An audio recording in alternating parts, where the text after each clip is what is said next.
Hokie hangover. For everyone that's listening and for everyone watching the live show tonight, first, we appreciate you. But also, I'm going to apologize in advance if Andrew and I seem down or depressed. Andrew's Commanders are getting just ruined on national television. Embarrassed. Yeah. Embarrassed.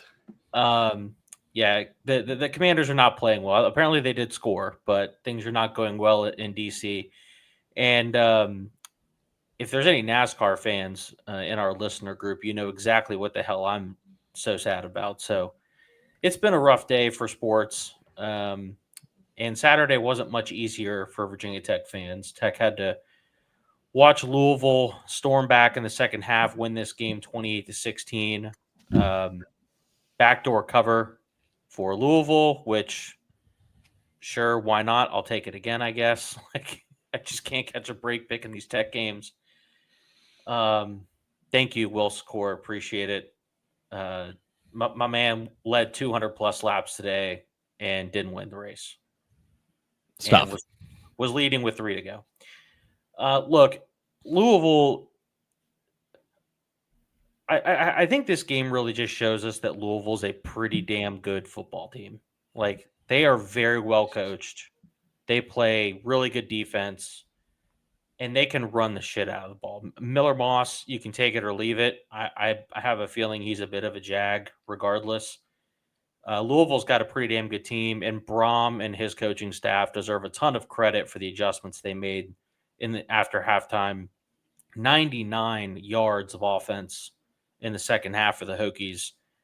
Mike, that's not going to get it done. Yeah, two things stood out to me in this game, both of which were talked about on the preview. Number one, Colin Lacey just cooked Virginia Tech in the return game. I mentioned it on the preview. Brutal. He's a really, really, really good specialist. Finished with 3 punt returns for 106 yards. He also had a pretty nice kick return as well in this game. They kept kicking it to him, and it blew my mind that they would not try and take him out of the game. Yeah, they just kept kicking to him for some reason, and then he did have a touchdown catch as well, and had 6 catches, 53 yards. So contributed on offense like he tends to do. So yeah, he's a good player, and he did what he does when teams kick to him. He just is a very dangerous return man. He's a fifth-year senior receiver who's probably going to make a name for himself in the NFL, or at least get a shot somewhere because he's got the capabilities as a return guy, which they're always looking for special teams players in the NFL. I think he'll latch onto a roster somewhere next year, even though he's older, obviously. The other thing too is Virginia Tech's offense here. Mentioned this on the preview, but I thought the only way Virginia Tech was going to be able to pull the upset here is if Kyron Drones is going to be able to make some throws down the field. I mean, 11 of 24 for 76 yards is just not enough. Just simply not enough. Because I thought eventually Louisville's defense would make some stops against Virginia Tech's rushing attack, and Louisville's defense, I thought, did a much better job, obviously, against Virginia Tech's running game in the second half. They did in the first half. But yeah, I mean, the Louisville team can be had, but only if you're able to threaten them both in the air and on the ground, and Virginia Tech couldn't do that consistently enough for 4 quarters on Saturday. Yeah, for the folks tracking stats here, there was a point in the later part of the first quarter and the entirety of the second quarter, Andrew, where Drones completed 8 straight passes. And that's kind of what helped Virginia Tech get to that 16-7 lead at halftime. And then in the third quarter and in the fourth quarter, Andrew, he completed just 2 passes in those quarters combined. Yeah, I mean, it's Kyron Drones, and Don Tomas, longtime listener. I was with him earlier today, and he says, "What are you even going to talk about when it comes to this game? Go out and pronounce that Kyron Drones isn't that good?" It's like, what don't we know that matters about this team right now. And honestly, that's a fair assessment, but I'm still going to watch the games and, for good reason, because this might not be a good Virginia Tech team. And obviously the cards are even more so stacked against them when you have to make a change that early on in the season. We know what that does with attrition and guys who, elected to get surgeries that they might not have otherwise gotten. And that lead, you could look at the injury report compared to Louisville's going into the game, and that tells a story. And this is a Virginia Tech team that would be an underdog at home against Louisville, even at full strength. So, that's neither here nor there. But some credit to Phil Montgomery. Like, he's put this team in a position where they're out there and, like, they are able to look competitive and trick you into thinking that they might win the game. And, the backdoor cover, the final score doesn't necessarily tell the story of a game where Virginia Tech was, winning for much of it and otherwise, very much in it until the final whistle. But when you have the disadvantages with the athletes and you have the disadvantages in the trenches and you have you might call Miller Moss a jag and the jury could still be out on that. But we know that at this point, the jag tag, not trying to be Dr. Seuss here, but the games where we can walk away from Drones' performance saying, oh, yeah, well, he's just a guy. Like, that's kind of a compliment compared to some of the other recap that we've had for him over the course of his 3-season tenure here in Blacksburg. So, ultimately what I saw was the longer that a game plays out, and, you mentioned Jeff Brom and Louisville and the halftime adjustments that they were able to make. And, the more time you give a good coach with a better roster to figure you out, and with the breakaway talent and speed and the big playability that Louisville is going to have, even when things were looking good, it always kind of had a sense that this thing might be a ticking time bomb, and you just wanted that clock to bleed as quickly as it could to keep Virginia Tech in the game. Ultimately, not enough, right? And not even enough for those invested in Vegas for the Hokies to keep it close to end up cashing out their money. So it's another Virginia Tech game. I mean, again, credit to Philip Montgomery and them, because we are into the month of November and he still has this team at least starting off looking prepared, which is a far cry from where we were on September the 14th or whatever it was, when they had one of the most embarrassing losses in the history of the university at home against Old Dominion. But they lost a game that they should have lost. Yeah, and Andrew brings up a good point, I think, about Montgomery getting Virginia Tech to carry a 9-point lead in a halftime against a very good coaching staff, a pretty strong defense that's been productive all year, and an offense that's got weapons at receiver and at running back. But kind of like the opposite of the Cal game, where Virginia Tech was able to get things going in the second half offensively and just ground and pound the Golden Bears. Louisville did a bit of that in this game. Isaac Brown, 16 carries, 130 on the ground and a touchdown. He gets hurt. Kewan Brown comes in, gets a lot more carries in the second half. He rips off for 94 yards and 2 touchdowns, including the backbreaker, with about 2 and some change minutes left. But it is pretty encouraging for the remainder of the year, I think, that this was a one-score game up until essentially what was the 3-minute mark. I think Louisville scored with about 2:50 left to go. I don't know that that means Virginia Tech wins any of their remaining games. It's going to be very difficult for them to do so. However, they're certainly going to play competitive football, and they're going to force you to go out there and win the game. And I think Louisville just deserves credit for going out there and winning the thing and taking control in the second half. Virginia Tech can now be lumped into those teams in the ACC who have a chance to win pretty much every week. Like, they're truly in the middle of the conference now, in my opinion, in terms of like what you're going to see week to week in terms of performance. Like, any week they can win, any week they can lose. I don't think they're, previously I thought they were as bad as like Syracuse, for example, which Syracuse with Steve Angeli is a much different team than without him. Clearly, they've been rotating quarterbacks, It's and kind of quit a little. I don't think they've quit. I just don't. The quarterbacks situation is really, really bad. Like they don't have. I mean, they just don't have the program depth. Like Fran Brown hasn't been there long enough. This is a great qualifier for Yeah, Virginia Tech. aggressively mediocre. It's like that's the majority of the ACC at this point, right? Like most weeks, there are going to be teams that have a chance to win, have a chance to lose. Like they're just in that middle pack now, which I think a lot of us thought heading into the year, this is kind of what the team could be with Pry. Like thought that they would kind of be like this, like on paper. I don't think a lot of people thought Virginia Tech was going to beat Louisville coming into the year. They ended up losing that game on Saturday, is what it is.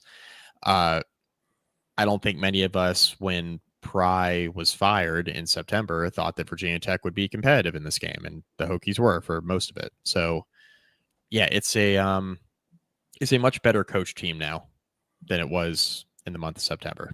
Much better coached, and doesn't mean they're good. They're not, but they're also not quitting. They're watchable. It's a watchable product in a lost season, which is, I think, all fans can ask for when you wave the white flag in September.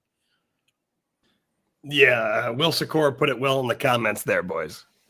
Aggressively mediocre. It's a pretty good description of what it is. Like, again, this is a team that for 6 quarters truly got run off the field by varying levels of competition, some good competition, some Sunbelt mid competition. But yeah, I mean, I'll still tune in against Florida State. Yeah, I ain't ruling it out, despite the fact that UVA is number 12.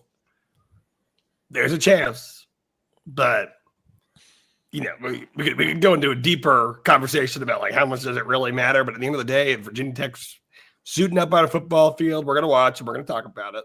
And they didn't have enough to beat a team that was better than them, a team with real aspirations for a conference championship, even at this point.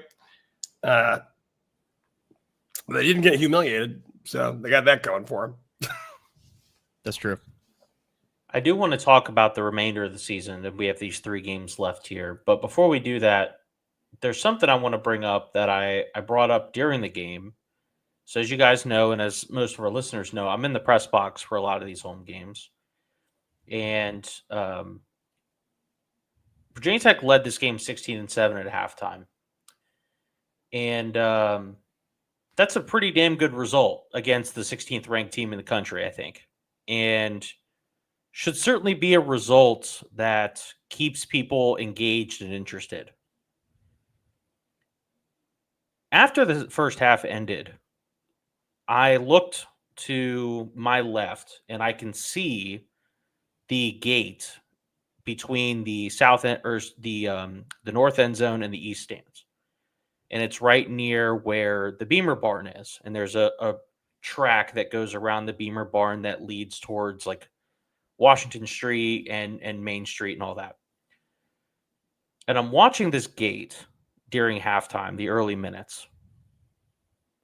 For 5 minutes, guys, I saw a nonstop stream of Virginia Tech fans leaving the game. And I had to put something out about this. I was completely just blown away. And I essentially just said, where the hell are you going? Like, Virginia Tech's up 9 against a ranked team at home. What more do you want? I don't understand why Virginia Tech was able to put probably 50 to 55,000 people in the seats at the start, and that's awesome. And the team is up at half, and they still can't keep people, mostly students, by the way, in the damn stands. And I don't know how many other schools deal with this issue, but I have a bit of a beef with this, and I don't really know what the justification is. Like, Sharkies is going to be open after the game. Champs is going to be open after the game. Like, that shit can wait. Well, here's what I'll say, Ricky, and I'll play devil's advocate. Even though if I was there, I'm staying. I care. But number one, on the Sharkies and Champs point, mismanagement of the town of Blacksburg. This is one of my favorite topics. We could do an entire podcast on it. Might have to. 3-6 now. Might have to. Yeah. We're doing politics. We're doing local politics on the Hokie Hangover podcast. Bring Jeremy on. No, He's but a show sponsor. Yeah. That would be Jeremy. Wind him up. We could Wind talk him up, about let him that. go. I don't know if we can go live in that situation. That might have to be pre-recorded, just for a tough editing job with the bleep button there, Mike. But nonetheless, The old school radio dump button like you have at old ESPN Blacksburg. I miss it. I miss it. A great button right there. Certain people, Jimmy Cleveland, he had to be right there on that button at all times. But either way, gross mismanagement in the town of Blacksburg, aggressively enforcing capacity laws at these bars makes it so that if you don't leave the game early, you are likely not getting into a bar for a 3:00 game, which really is a negative for the game day experience, right? And when you have a situation where you have a big influx of out-of-town people that come in for every game, wouldn't you want to make it so that they could have a good time after the game, give them reason to want to stay? Because again, I talk to people and they say, well, if you can't do anything after the game, I got to get a hotel in Roanoke. It's like, a variety of issues there. So that is probably a lot of the thought process there. On the other side of things, especially, and Ricky, I don't know, of course, I did not make it to this game, but did you see the demographic? Was it mostly students? Judging by the sparse student section on the east stands, it looked like it was mostly students. However, I'm sure there were a fair amount of adult fans or locals. Yes. So in terms of the students, and we'll say this in terms of everyone, right? Like, if you're a student at Virginia Tech, if you're a senior this year, so your freshman year was prize, first year they were terrible. The second year they were mid. The third year they were mid. And then this year, again, we'll call them aggressively mediocre. You don't, especially if you had no previous connection to Virginia Tech, which even if you did, at that point, you're so young that you're not even really going to remember when they were good. Like, it's just a different kind of connection. At the end of the day, right? Like, again, I do media stuff for this team. I'm like a sicko fan of the team. You guys are all in the same boat. Like, we are dedicated to this. But for the average Joe out there, right, like, who just is a fan, especially if you haven't been a fan for that long, it's like, we're not good. This team isn't going anywhere. And, like, not only is this team not going anywhere, like, this won't be the team in the future, right? Like, and Ricky, like, you make a baseball metaphor here, or even make a metaphor to, like, the end of the Beamer era. They weren't good in 2014, but they had showed flashes, and you kind of realized you were watching, okay, like, even if they're up and down and dropping games to ECU and stuff like that, like, Isaiah Ford is good, and he's going to be the future of the team. Like, we know this guy's going to stick around. There's an added narrative there, whereas we know that this thing is going to get burned down. So if people aren't as emotionally connected to it and they just want to go drink, I'm not going to totally call into question, their manhood and, like, their football fandom. But at the same time, like, if you are winning against the number 16 in the country, just stick it out. Like, if you think they're going to blow it, wait for them to blow it. Like, it's an hour of your day more. You made it this far. But at the same time, at this point, I'm just happy people are still showing up at the stands at all. So, like, yeah, I don't want to get too nitpicky on what they do when they get there. Yeah. How many football schools do you guys think would have fans even showing up like this for a 3-5? This weekend's probably a bad example because Louisville's a good team. I think fans tend to show up to watch good football teams, come to your home field and that sort of thing, even in a bad season. But I mean, the fact that Virginia Tech is still getting like 50,000+ fans to their games with 3 wins is good. We'll take that. Good fan support overall. I'll tell you this. It's a story that loops in well here. So for those who don't know, I grew up, at least in part, a fan of Wisconsin football because my uncles went there, both my mom's brothers and my grandfather, and one of my uncles played football. So my grandfather had season tickets when I was a kid, and I'd usually go out, especially when I was in like middle school, early high school. I'd go out for like a game a year. Haven't been to a game since then. My cousin just transferred into Wisconsin, so me and my other cousin were planning on this upcoming weekend. I would fly into Chicago from my work trip that I have this week. We would drive from Chicago to Madison. We'd go to the game. It'd be both of our first games in a long time. We could see my youngest cousin. Our uncles, well, my uncles, one of which is my cousin's father, texted me like, don't go support that team. Like, you can't put your, bleep in the seat and support this athletic director and coach the way that they're playing right now, which is like true, but that kind of goes to say the difference, right? Like, at least for what Virginia Tech is doing right now, with the way that Philip Montgomery has this team. And if people out here think that like I'm praising mediocrity, like don't feel it that way, because this is obviously a very unique situation with an interim coach and a team that showed itself to be very bad. But like they went and they competed with Louisville in the way that Wisconsin is not. They are getting ran off the field and they're unable to, when you're losing by 30 to Iowa, that's like, people wouldn't even think that was possible a couple of years ago. People didn't even think Iowa could score 30 points. Yes. It used to be with Iowa that the number that you had to get was 10 and you won the game. like, now they're beating you 30-0. Like, yeah, I'm not going to spend my time to go and support that. And like, of course, I'm not really a big Wisconsin fan. I'm like a supporter at best, but they're real fans. That's how they feel. And people are kind of boycotting the product. I mean, it hasn't been that way for Virginia Tech, but, and that's good. But again, I don't blame people for lack of engagement, because even like, I didn't go to the game this week just because my schedule is so jam-packed for the rest of the year, or for the rest of the month, that another road trip couldn't swing it. I went to the Cal game the previous week. But even just like kind of around Charlotte and watching the game at a bar and stuff like that, talking to friends, it's not the same. Like, it's Saturday, like, get up, Virginia Tech is playing, let's go out and watch it, let's do this. Like, now everyone knows that we're kind of just coasting our way to the end here, seeing if we can be sneaky. You can have a fun one against Cal. It's a different type of season. It's not the type of season you want to end yourself up in. We all know that, but here we are. And it's just again, it's something totally, at least in recent history, that we haven't experienced at Virginia Tech, where they threw in the towel in September. Like, we know how these seasons move fast, but when you look back, it feels like it's been so long. Like, it's been a long damn time since the day Brent Pry was terminated at Virginia Tech. It feels like that. It's been, they've played almost twice as many games as they did before he got fired at this point, right? Like, credit to the coaches.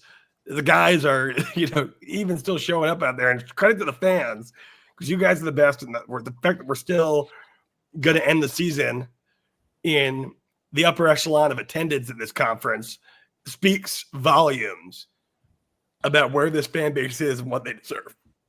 But it's a different kind of season when like, we're not even going to a bowl game, and these coaches and players, for the vast majority, most part, a lot, even the support staff and other people in the building ain't going to be there next year. This is, an almost seemingly mercenary Virginia Tech group at this point. Yeah, certainly feels that way. All I would say to that is just enjoy the cool parts of this team while you can. Like, this team's playing their ass off. Philip Montgomery's an incredibly charismatic guy, and there was a point in the game where it was after a penalty, and he had just got done lighting up the refs. Didn't like the explanation he got, and he was firing up the crowd after a penalty. And for an interim coach to give a shit to that level, I think just goes to show what kind of guy he is. And I know we said it last week. I really hope Montgomery gets himself another opportunity somewhere else. I think he's certainly earned that, whether it be as a coordinator or as a head coach. I certainly hope that he gets that opportunity. Anything else on the game before we talk about the last 3 games here real quick? Yeah, I mean, I'll just say if they can, I mean, even a 3-win ACC campaign for this team should have Philip Montgomery sticking a little gold star on his resume there and saying, look what I did in the most, unideal of scenarios. I think, he's going to be the type of guy that, regardless of how this thing figures out, from a character and leadership perspective, Virginia Tech fans are going to hold him in high regard for years to come. Yeah, I mean that means he would have ended, like, if they pick up one more ACC win, right? Means that he went 4-5 as the interim with the team they took over that looked completely dead. Which there's something to be said for that. Absolutely. Tech currently at 2-3 in the ACC, which is smack dab in the middle of the conference. Better than Clemson, better than Florida State, 2 brands that I don't think we expected to be below the Hokies this year. Speaking of the Noles, Tech's got a bye next week. They get the Noles in Tallahassee. After that, Miami and UVA to finish the year. What percentage chance is there that you guys think that Virginia Tech can peel one of these wins off? I think their best chance to win is Virginia, because that's the team that they match up closest with from a talent standpoint. I mean, they don't match up talent-wise with Florida State or Miami. And I know those two teams Miami's been up and down the last 3 weeks in particular. I know Florida State is in the middle of a rough year, but they played a Wake Forest team on Saturday that, I mean, Wake did not have the athletes, and Florida State looked like they felt like being there. So if you get a team that's even half motivated and they have better athletes, they're going to win that game most times. So yeah, I still think Virginia is the game that they have the best opportunity to win, because I don't think Virginia, despite being like the 12th ranked team in the country in the AP poll that was released today, I don't think that they are the 12th best team in the country. It's kind of the same conversation I was having about Georgia Tech. Mm-hmm. And I think Georgia Tech's better than Virginia, but it was the same conversation I was having about Georgia Tech before they got run out of the stadium yesterday against NC State. Yeah, I guess if I had to give a percentage, I think they're going to win one of these 3 games. I don't know which one it'll be, but I do have a feeling they're going to win one of the 3. And the reason I say that, Florida State, yes, they did beat the hell out of Wake yesterday, but I still don't know if I'm buying that Norvell's got those guys ready to play more than 1 week. They could certainly be on quit watch. Miami, Beck is over here criticizing the play calling in the media, and their season is effectively over at this point. I don't know what's going to happen there. And then I do agree with you, Mike. I think Virginia is overrated, and they're certainly gettable. So I do think Tech is going to win one of these 3. I just don't know which one. Yeah, I give a better than 50% chance that they win one.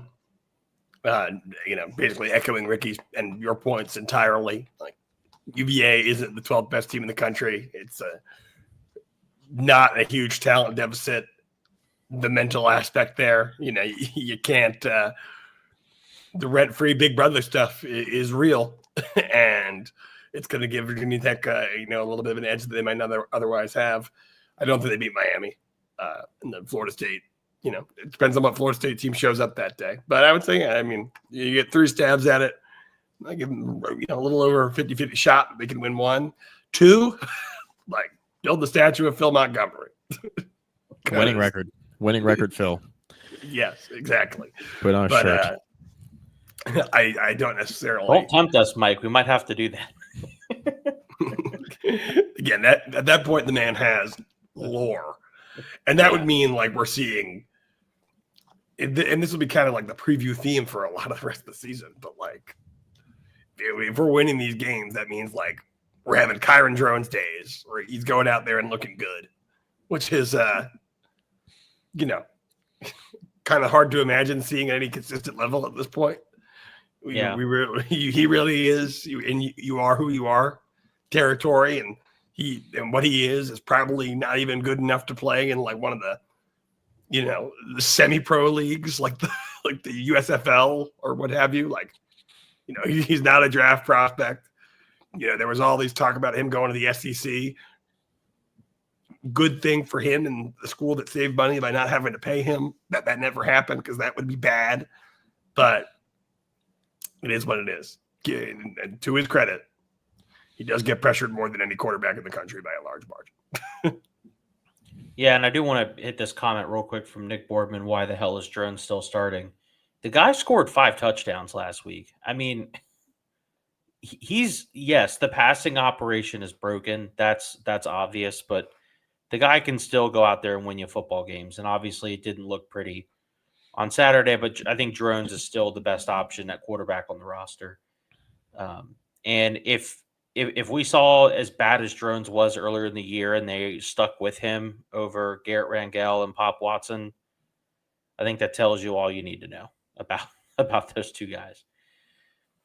Because by the way, it didn't change when Montgomery took over as head coach. It's not like the head coach and the offensive coordinator had disagreement over that. It was now like Montgomery took over and there was no question that Drones is still going to be the starter. That speaks volumes. Indeed, it does. Let's talk head coaching search here real quick. So before we do that, there's a comment I wanted to highlight. Mike, did you have Hugh Freeze in the number 1 slot on your death board this weekend? So I didn't do a whole in my SI column. I didn't do like the hot seat check at the beginning of the story, but I did address the only coaching situation I addressed was Hugh Freeze. Yeah, it was like third or fourth takeaway down. Yeah.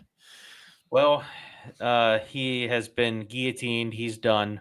Hugh Freeze out at Auburn. Found out today. Not really at all that surprising, given Auburn's struggles. They lost to a pretty poor Kentucky team this weekend, and that was all she wrote for him.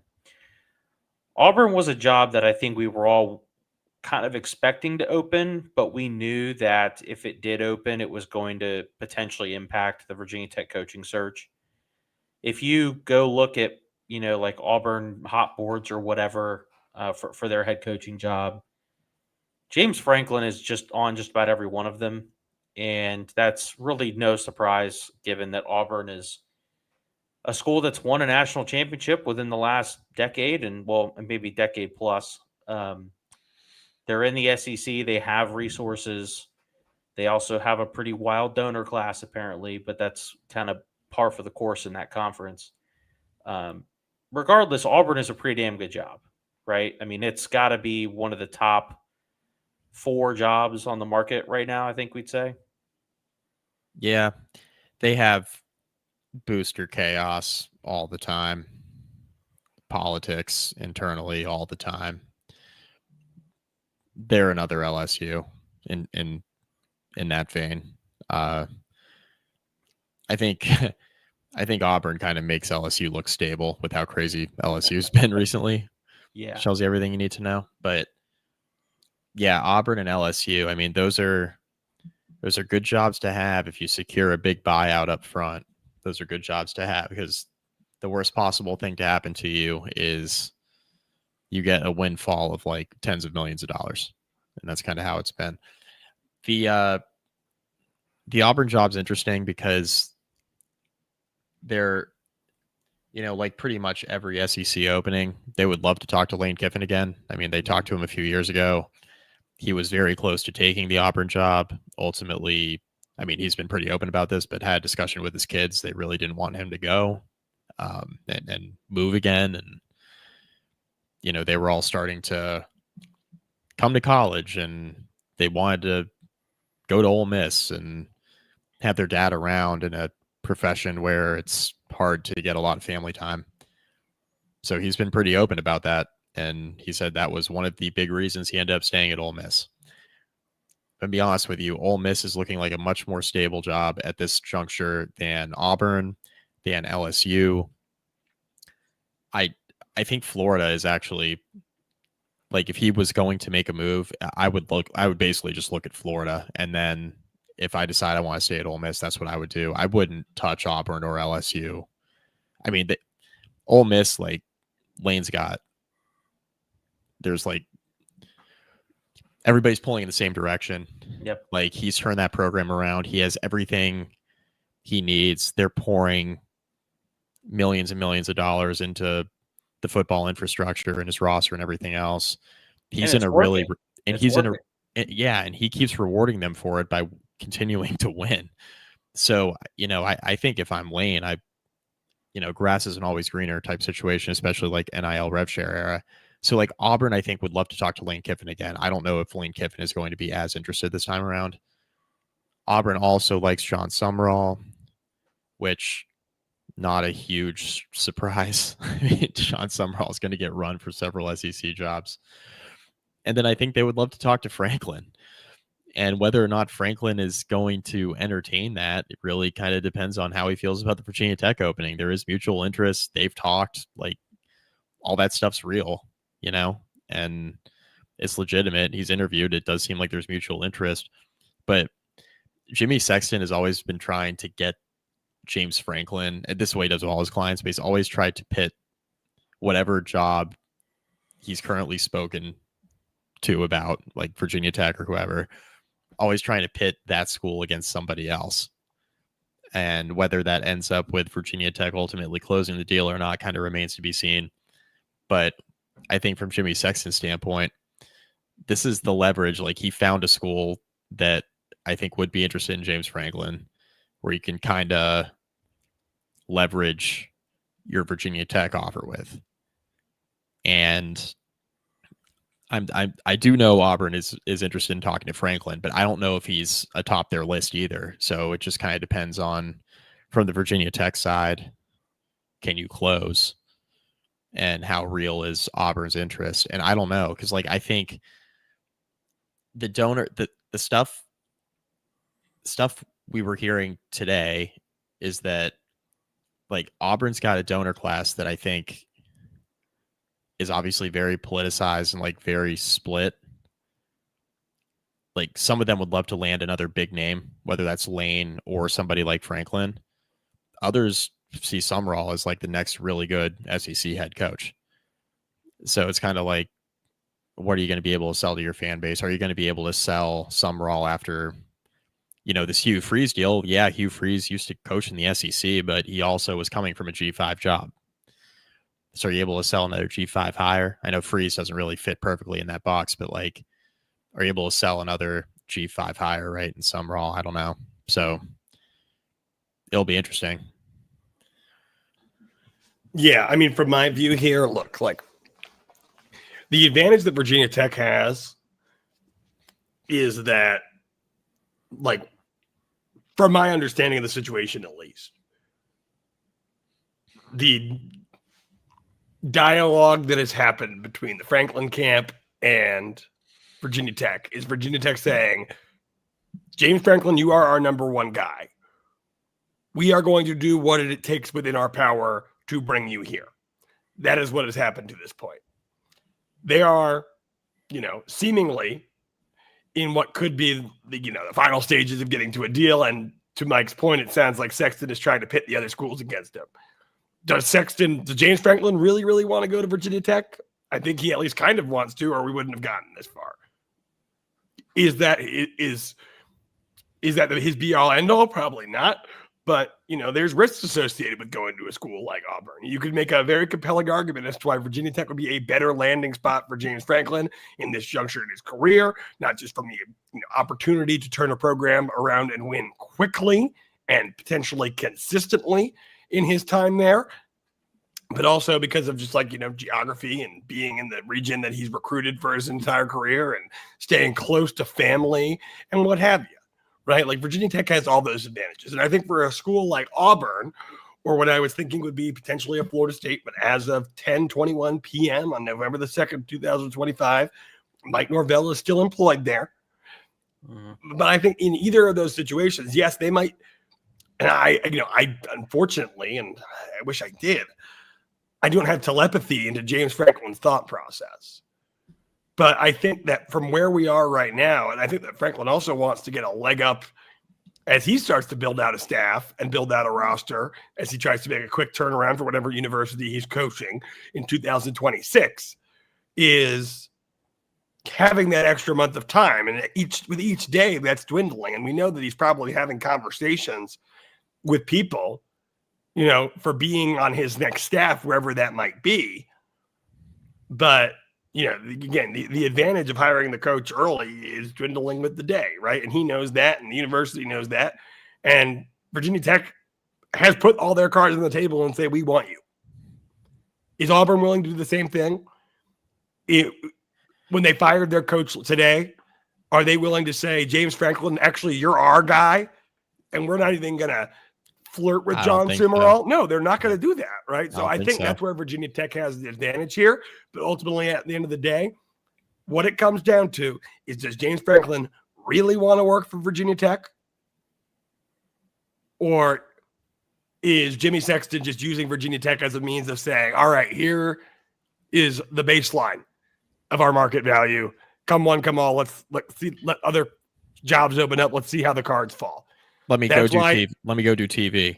Like, if I don't like the other offers, right? So, and I can't speak with like 100% certainty on this, but the way it was explained to me by someone who knows more than I is that in buyout land, because Franklin has been offered such a massive contract with Virginia Tech in like a formalized way, like legally he does have to pursue coaching at this point, that he can't default to going and making $2 million, $1 million a year working at ESPN and sitting on the game day desk, which, like, if I wasn't a Virginia Tech fan, I, as a college football fan, would want that because he's such a thoughtful and well-spoken guy.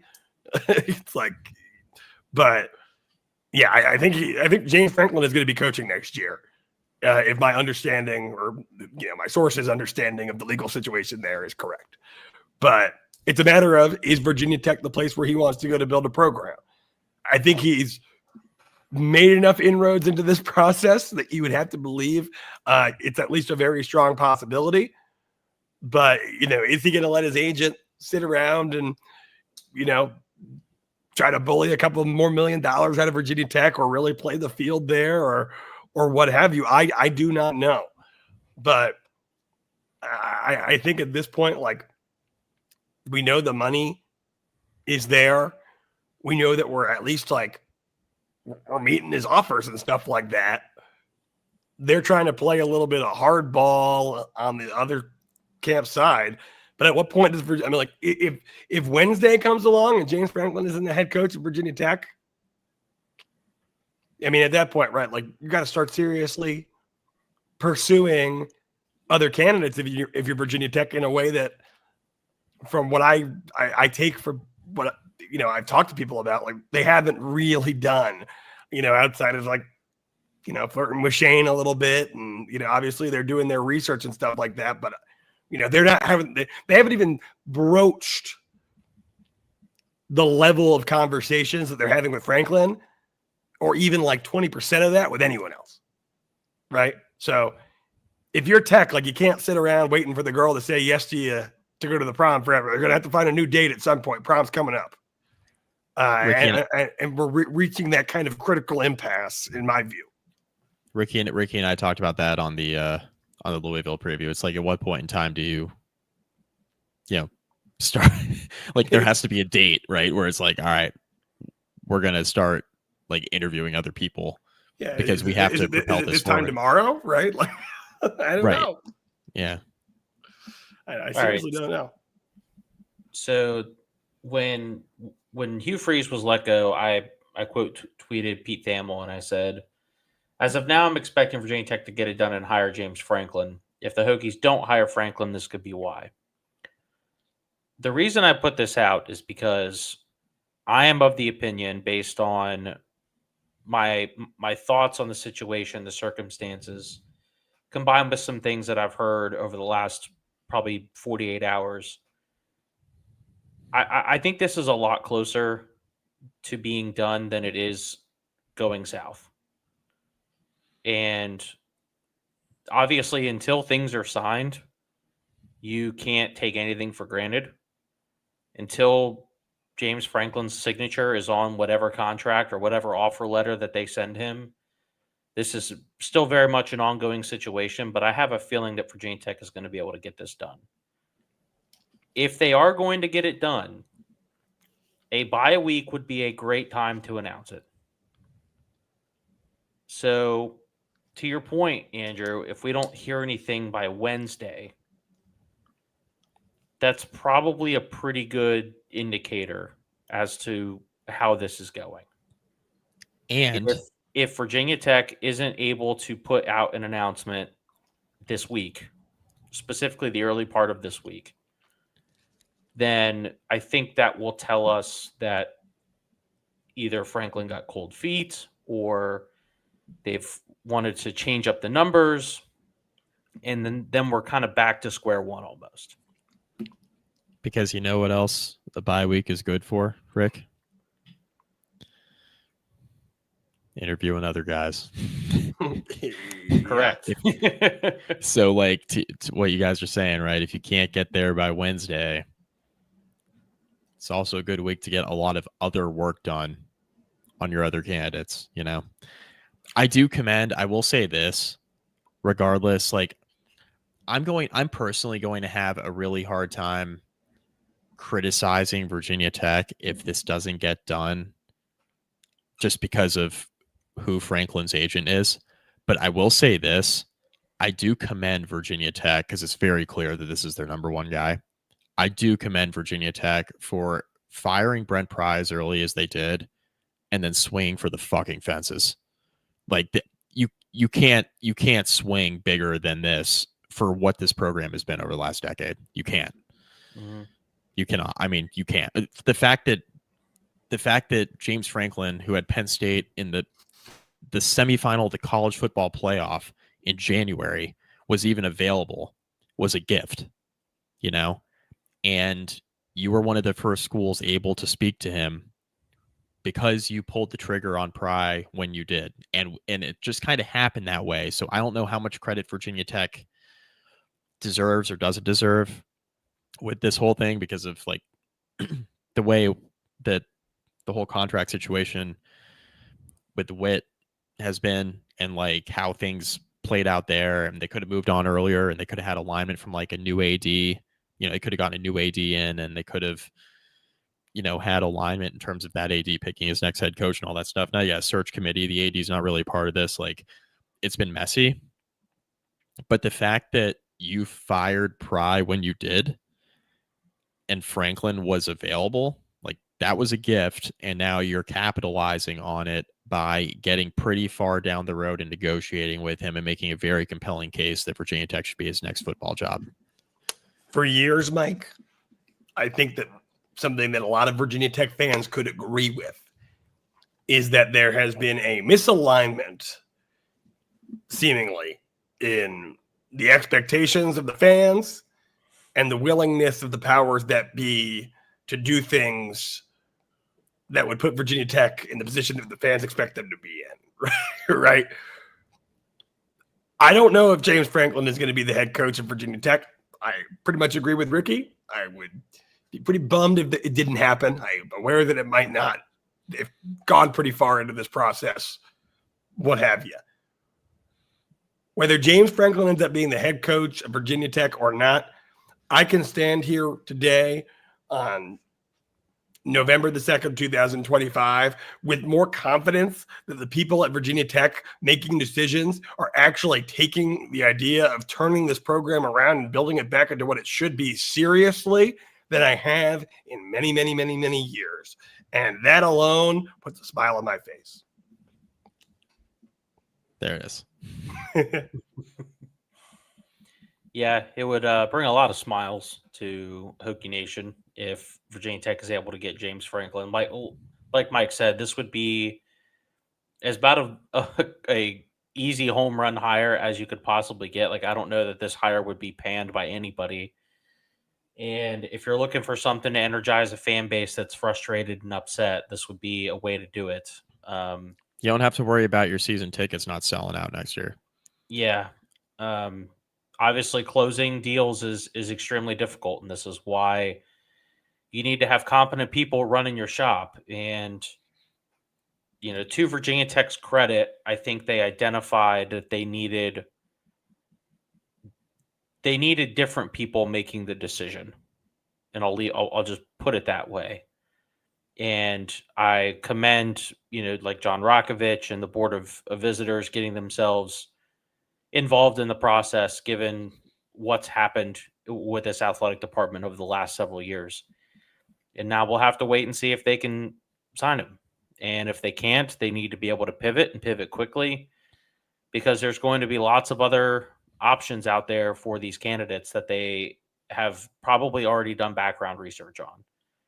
And you need to get yourself in front of those candidates as quickly as possible and start making your case, because this is going to be a candidate's market. They're going to have a lot of options to choose from, especially some of these up-and-coming G5 coaches. Given how many jobs at the upper level are available, either they're going to reach down to the G5 level themselves, or, as we keep talking about on the show, there are going to be some cascading openings that Virginia Tech will have to compete with. And the sooner Virginia Tech can get this locked up, the better. I think your guys' points about getting a staff together early is extremely important. If you can start that process now, it makes the offseason recruiting, both for incoming freshmen and for transfers, a whole hell of a lot easier. And if you don't get started soon, it's going to be a lot more difficult to get that roster where you want it before next spring. Any last words, boys, before we wrap this up? I think we've kind of covered everything. I will say, just to kind of circle back to the beginning when we were talking about the NFL and how poorly this game is going for my Washington-based NFL franchise. Yesterday, I made the decision from a last-minute invite to go to Madrid to see them play the Miami Dolphins in 2 weeks. I got invited from many of our listeners may know J.M. Tucker, a Blacksburg businessman, former student body president at Virginia Tech. He got tickets. I was thrown the invite. I was at the bar watching the Tech game. I'm like, why not? I'll go to Madrid. So I see. So that'll be cool. But so to our listeners, if any of you are going to Madrid to see the Washington Commanders play the Miami Dolphins, hit me up. We will be looking for friends to drink with in Madrid. We will be watching the Virginia Tech Florida State game from Madrid if we can find it, which may be challenging, but we'll see. There's Americans everywhere, so there's got to be some way to find it. And it looks to be a good time. So if anyone's in the same boat as me, even if you don't have my number, hit me in the DMs. What an invite. Yeah, I know. Really. It's like that would be a tough one to say no to. It was. I mean, I was like, you know what? Like, why not? I guess flying to Madrid is a lot cheaper than I thought it would be. Not that it's cheap, but it's not like all that terribly much more expensive than like the flight that my company's paying for me to go to Las Vegas for work. So, it's a once in a lifetime opportunity. Because as Mike knows, once you enter the kids phase and stuff like that in life, it's hard to go to Blacksburg, let alone Madrid. So Correct. I'll take it up while I can, I suppose. Yep. Well, Andrew, for your sake, I hope that it's not 31-7 Dolphins with 2:35 left in the third quarter. Yeah, about a quarter into the game, 28-0, and Frank Merritt, who's also going on the trip, texted, I hope they have good beer in Madrid at least. I'm like, yeah, this might not be. The good news is, for those who follow the NFL, the Miami Dolphins are very bad this season. So they will have the weakest of competition that remains on their schedule in that game. I hope they don't get the doors blown off of them like they are tonight. Yes. So Tech's on a bye. I'm not sure exactly what our schedule is going to look like this week. We will let you guys know, obviously, if Virginia Tech makes a hire. We will drop everything and do our best to get you guys an immediate reaction to that. Otherwise, expect a preview for Florida State sometime next week. But until the next episode, folks, go Hokies.